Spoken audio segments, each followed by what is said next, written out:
are the culmination of even an oral tradition. In class, we wrote our own fables inspired by Aesop and Arnold Lobel. Working in groups, we turned these original stories into scripts used to produce the skits you'll see today. We have a lot of fun of creating and directing these stories, and we are excited and proud to share them. Hopefully, our fables will entertain you today, and our morals will inspire you for long after. Enjoy the show. The 12th Never by Nora Smith. On a beautiful summer morning, Porky the Pig was lying down on a patch of mud chewing a piece of meat.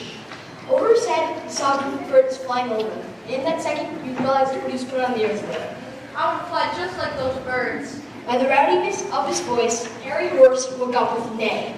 Porky, stop pushing around. You'll never be able to fly. Stop that nonsense and let me do the hay. I will be able to fly like those birds.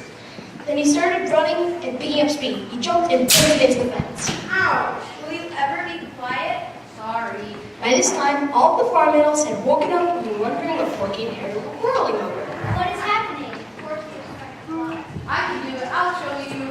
He started up again, running as fast as he could toward the fence. He jumped and yet again he smashed into the fence and fell down. I'm no spring chicken, but at least I can jump a swing higher than you can. Whatever. Or he then ran to the shade. I think he's bathing in the sun, huh? Do you think I can fly chow chow? Oh, what? I utterly do not know, but I am a moose. Well, then, I should make a pair of wings, shouldn't I?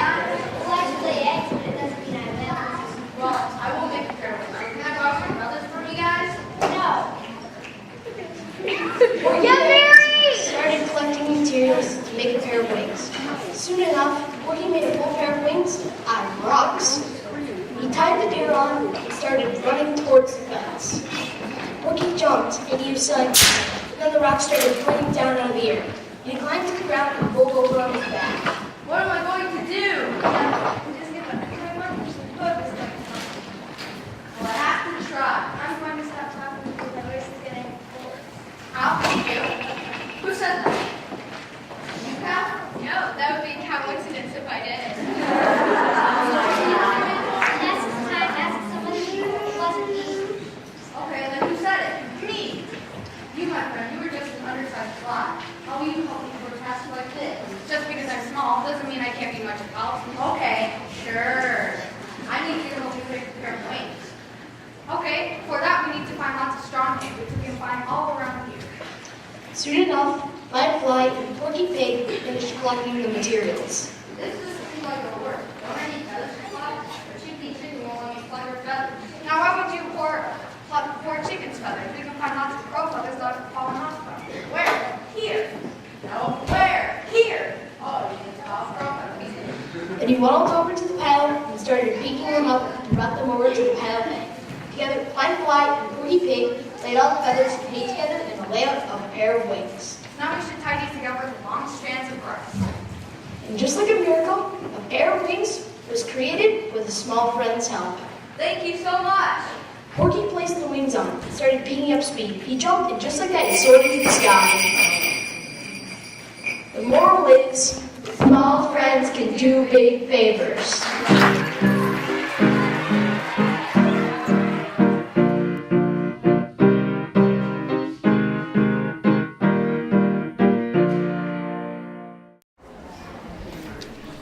Salad dressing competition.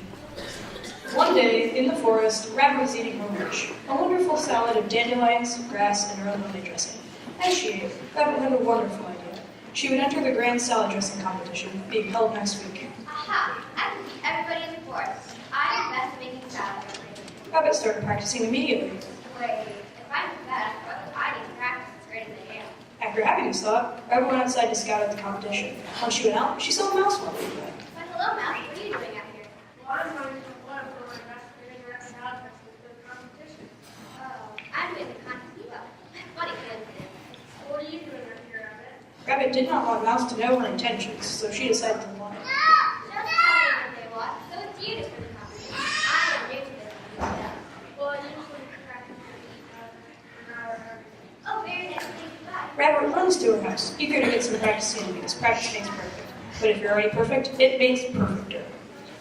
Once back in her house, Rabbit decided to practice, but only 30 minutes a day, because she is, after all, the best salad dressing maker in the forest. Finally, the day for the contest came. Rabbit needed to make the dressing. Rabbit mixed and poured her ingredients into a bowl of her best salad dressing. As Rabbit prepares, she thinks she should wear a nice hair bow.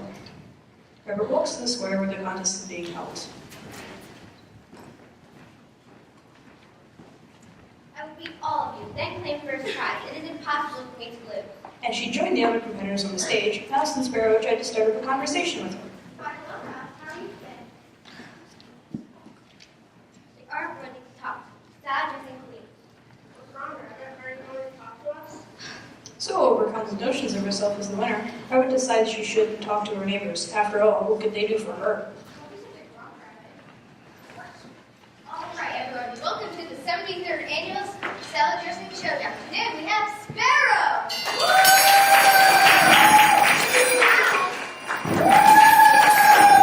And now please, Rabbit.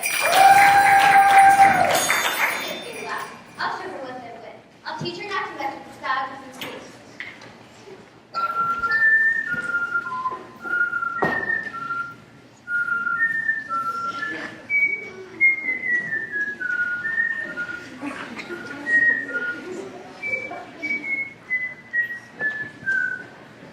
Okay, I, the tester, have found a winner and a loser. In all my years of running this competition since the start, I've never seen this sort of contest. With all the competitors stand out for a different reason. But of course, the winner is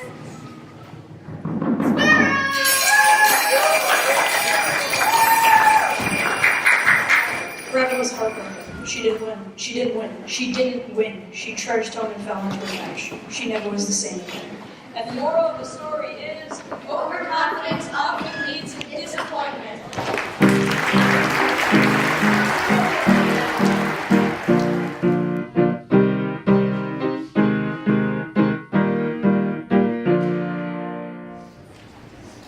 Why Kittens Hate Hot Weather by Avery Cook. A summer day in Tasmania, and everyone was out and about except for the big and mean Edna the kitten. The only thing he would do was sleep inside his dry cove. If he heard someone step, he would immediately wake up and point out each and every one flaw they had that day. They would leave with a sad and insecure face when the Echidna's harsh and mean comments. On this day, the very clever Waldo Wombat walked by the Edna's cove to get to work on the other side of town, with her friend Kate the kangaroo.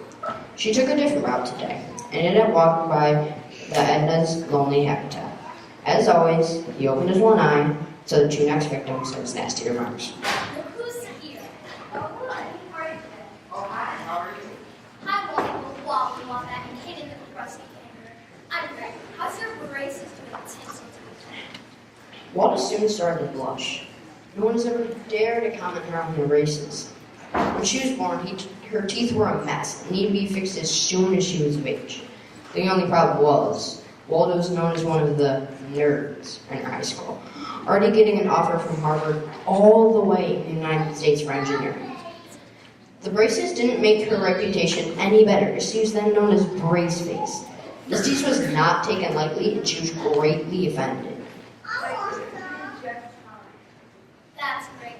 Really great. And how's your job medium? Still medium, which is excruciatingly boring. Waldo loved her job, actually. She works as a cashier at the new frozen yogurt shop called Australia's Yogurt. That's great, actually. Yeah, it's great. You get free yogurt, meet little kids, and I think it's quite good. Their temper is gone and they need to do something about it. Aren't you hungry? Well, yes, actually. She spots a bullet to the side of the cave just to size the fruit the fame. A light bulb goes off on Waldo's head, and her plan starts to unfold. She looks at Caden and whispers into his ear her plan. I was wondering what your favorite food. I think I'm taking food. Why don't you just bring them to me? Not really like favorite on me. This was a lie. They didn't actually like the scorching sun of the savannah. Okay, fine. He first felt the blazing heat and backed away, then ran out just to get it over with. His feet felt as though he was walking on hot coals. Just give me the worms. Walden and Kanan ran around to the other side and hit the boulder. It rolled and stopped right in front of the cave. The ends of the echidna's spine start to burn up. and then stops, leaving a burnt, harsh black color in the ends. He runs around in circles and then passes out in exhaustion. Waldo knows Eddie won't be bothering anyone. And the moral of the story is, those who are foolish must always pay a price.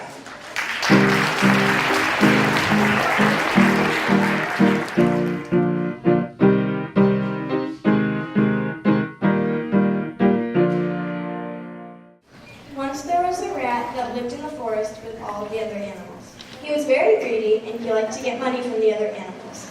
He would trick the animals and they would have to pay him a fine.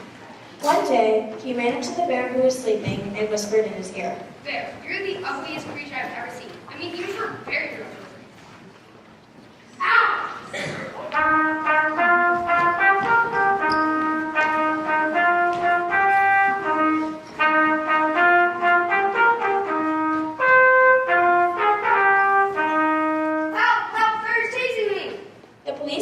And told Bear that he had to pay Rat a fine for the second time that week. Bear gave Rat his money, and Rat started to go home, humming as he left, carrying his money in a sack. Fox, who was very sly and had seen everything that happened, jumped in front of Rat. Rat, have you been stealing Bear's money again? No, I'm not. Bear had to pay me a fine for chasing me. All right, in that case, would you like to come over to my house? I believe I have a surprise. I would love to come over. I can't wait for my president. Fox lived just outside of the forest, so it took a while to get there. As they were walking, Fox suddenly jumped in the air and landed just past a small rock. Whoa, what was that all about? Oh, I'm sorry. Once I cut my paw badly. Well, that rock doesn't look sharp at all. I bet I could easily walk on that. The second he put his thumb on the stone jumped up. Why that stone just moved? Because I'm not a stone, I'm a spider. Now stand still while I spin you in my web.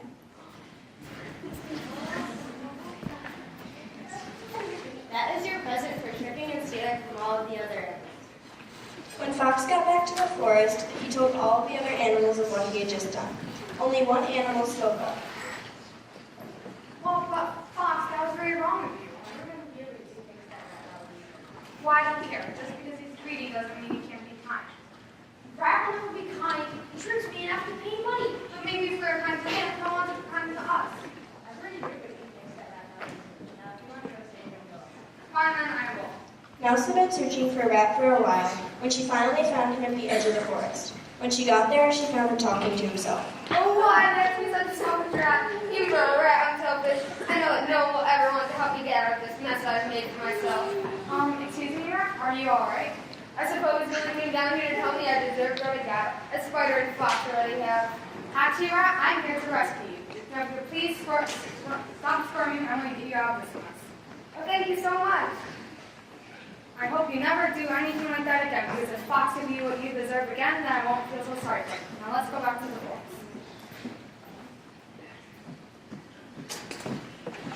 I promise that I will never trick anyone ever again. I know I've been a stupid foolish rat, and I help all the other animals for the rest of my life. For the rest of Rat's life, he did community service, and he returned all of the money he had ever stolen, and he was a kind rat. He and Bear never argued, and Fox has never had to trick Rat again. And the moral of the story is, Fox will pay first.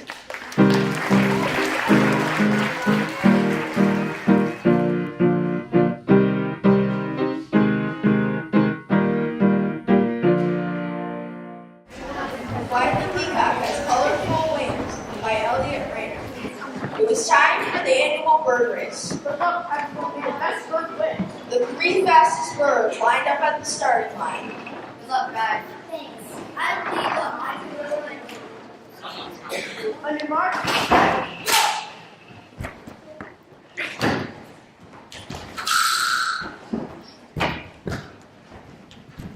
Why did I get second place? I'm going on a journey to find colorful wings to make me go faster. First, Perry filled place with bright green feathers. Oh, I need to. I'm not buying things here. Next, he found a store with jet black wings for sale. Look, When he spotted a small stand, he swooped down and read the sign posted outside the shop. The sign said in large letters, "Most beautiful feathers in all the jungle," and underneath in small print were the words. these feathers are perfect. Black is matter. Mary ignores the small print and decides to take a look inside. His mind was overwhelmed with all the color. The shop had all the colors possible. Hello, how can I help you? I'd like to try those feathers. The store owner walked to the back of the store and brought out a pair of the most colorful feathers Perry had ever seen. Here you go, but I'm warning you, they are permanent. They do not come off. Time passed quickly as Perry wasn't listening. He was too interested in the feathers. Perry brought them home and tried them on right away. I love these. Time passed quickly as Perry admired his wings. Perry arrogantly walked through the forest. I will surely win next year's annual bird race. Soon it was time for the next annual bird race. On the walk to the starting line, Perry was showing off his wings to the crowd. When he got to the race, Perry was confident he could fly faster than all the other birds. I will surely win this race.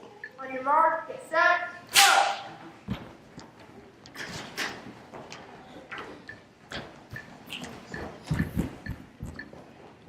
These wings are horrible. I hate them. Later on, when Perry was at the store, Listen, when I go to things to be removed, which means I can't remove them, or read the sign that says they can't be removed, to tell you that they can't be removed. that is why the peacock has colorful wings and why it can't fly. The moral is to never be too confident and always think before you act.